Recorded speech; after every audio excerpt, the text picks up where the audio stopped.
करवा चौथ के दिन महिलाएं करवा माता की विशेष पूजा करती हैं। करवा चौथ का व्रत बिना कथा सुने पूरा नहीं हो सकता है, इसलिए करवा चौथ की पूजा के बाद व्रत कथा जरूरी सुनी जाती है। हिंदू धर्म में करवा चौथ व्रत की बहुत मान्यता है। इस दिन महिलाएं अपनी पति की लंबी उम्र के लिए निर्जला व्रत रखती हैं। महिलाएं शाम को करवा माता की पूजा करती हैं और शाम को अपने पति के हाथों से पानी पीकर व्रत खोलती हैं। इस दिन करवा माता की विशेष पूजा होती है। करवा चौथ का व्रत बिना कथा सुने पूरा नहीं हो सकता है, इसलिए करवा चौथ की पूजा के बाद व्रत कथा जरूरी सुनी जाती है। तो आइए शुरू करते हैं करवा चौथ व्रत कथा। बहुत समय पहले वीरावती नामक एक राजकुमारी थी। वह अपने 7 भाइयों की केवल बहन थी। उसकी शादी एक राजा से हुई थी। रानी वीरावती शादी के बाद अपना पहला करवा चौथ मनाने के लिए अपने माता पिता के घर लौट आई।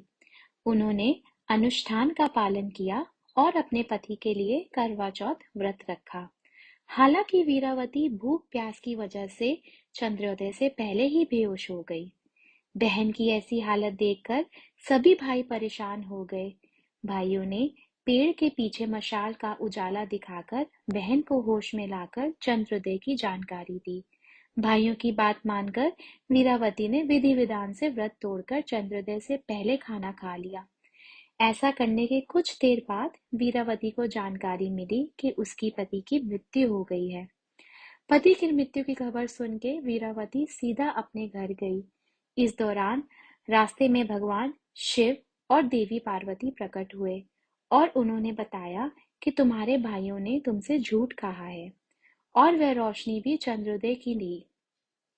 वीरावती ने अपनी गलती की क्षमा मांगी।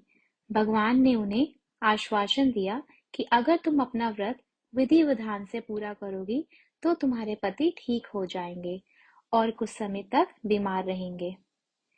रानी अपने राजमहल पहुंची और देखा कि उनके पति कोमा में हैं और उनके शरीर में बहुत सी सुई चुभी हुई है। उन्होंने धीरे धीरे एक एक सुई निकाली और ऐसा करने में उनको पूरा 1 साल लग गया। तभी उसके शरीर में एक सुई लगी हुई थी। रानी ने अगले साल करवा चौथ का व्रत पूरे विधि विधान से रखा। राजा की आंखें खुली तो देखा कि उसके शरीर में एक सुई बची हुई है।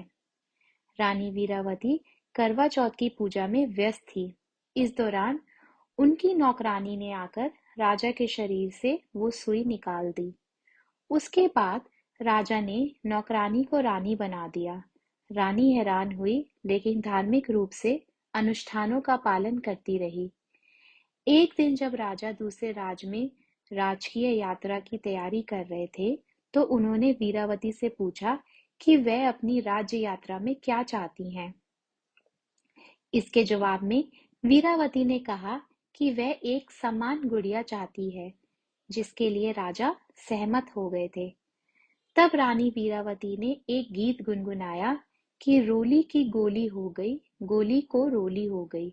इसका मतलब ये है कि रानी दासी में बदल गई और दासी रानी में बदल गई। जब राजा ने वीरावती से पूछा कि वो बार बार गीत को क्यों गुनगुना रही है, तो वीरावती ने राजा को पूरी कहानी बताई। राजा को अपनी गलती का एहसास हो गया और वीरावती को दोबारा रानी का सम्मान दिया। तो इस प्रकार हमारी करवा चौथ कथा की व्रत कथा पूरी होती है। आशा करती हूँ कि आप सभी को यह कथा पसंद आई होगी। कृपया करके लाइक, शेयर और सब्सक्राइब जरूर करें। धन्यवाद।